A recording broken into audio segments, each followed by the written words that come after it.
皆様、本日は講演会にお集まりいただき、誠にありがとうございます。まずは簡単に主役のご紹介をさせていただきます。孔子とはどんな人物か。今からおよそ2500年前、中国、春秋時代に生きた思想家孔子は、人としての生き方、そして社会を良くするための道を説いた人物です。孔子の教えの中心にあるのは、仁、人を思いやる心。さらに、礼、すなわち他者への敬意、信、すなわち誠実さを重んじ、学び続けることの大切さを人々に伝えました。彼の思想は、論語にまとめられ、2000年以上を経た今なお、世界中でリーダーシップや人間教育の原点として読み継がれています。混迷と変化の激しい現代において、その言葉はなお鮮やかに、私たちの胸に響きます。それでは早速ご登壇いただきましょう。よろしくお願いいたします。仁と理、変化の時代を生きる道。諸君、よく集まってくれた。私は孔丘、すなわち孔子である。2500年前、混乱の世にあって、私は人としていかに生きるかを問うた。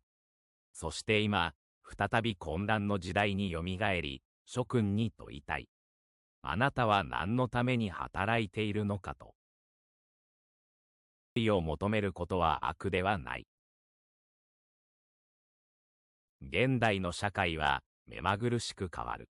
技術は日々進み利益を上げることが全ての価値のように語られている。だが、私は言う。利を求むるに道あらずんは、煩い至る、と。利益を追うことは悪ではない。しかし、その道に、仁、人を思いやる心がなければ、やがてその利は人を滅ぼす。会社の利益を上げることも、昇進を目指すことも、立派な志である。だが、それが他者を押しのけ、心を荒らすものであれば、それは、利ではなく、害である。仁とは、相手を人として見る力である。私が生きた時代も、争いと競争の中にあった。多くの者が自分の立場や利益にとらわれ、他者を手段として扱った。しかし、仁者は人を愛す。仁とは、相手を目的として見る心である。現代の企業においても同じだ。部下を数字を達成するための駒として見るか、共に成長する仲間として見るかで、組織の命運は分かれる。リーダーとは、指示するものではなく、人を育てるものである。仁ある者は、部下の失敗を責めず、共にその意味を考える。そうしてこそ、信頼が生まれ、組織が強くなる。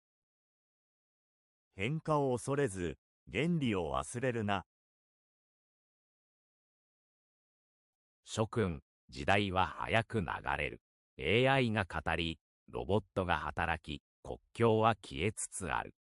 私の時代から見れば、まさに、天変のごとき変化だ。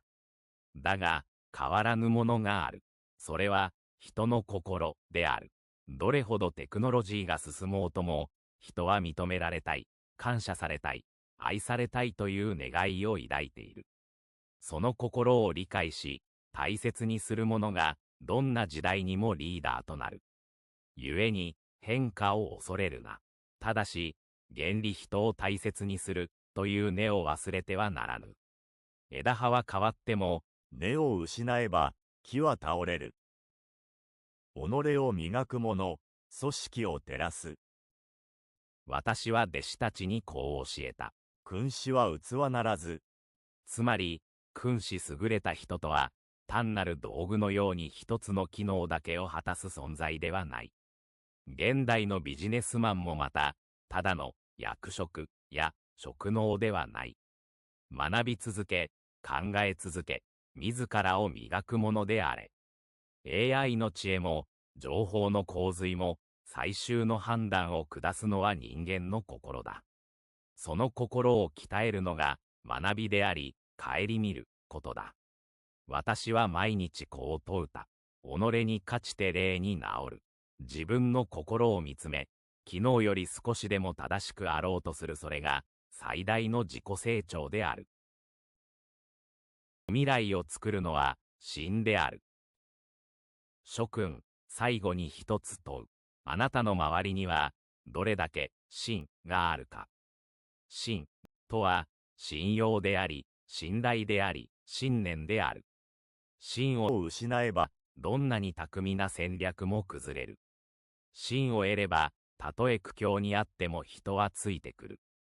私の言葉にこうある。人なくして真なければ、それかならんや。真ない人はいかなる地位にあっても立ってはいられない。ビジネスの世界においても同じだ。信頼を築くには時間がかかるが、失うのは一瞬である。だからこそ、約束を守り、誠実であれ。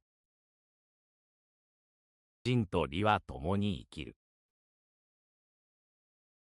諸君、繰り返そう。理を求めることを恐れるな。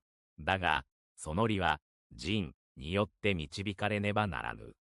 真をもって理を追えば、会社も、人も、社会も豊かになる。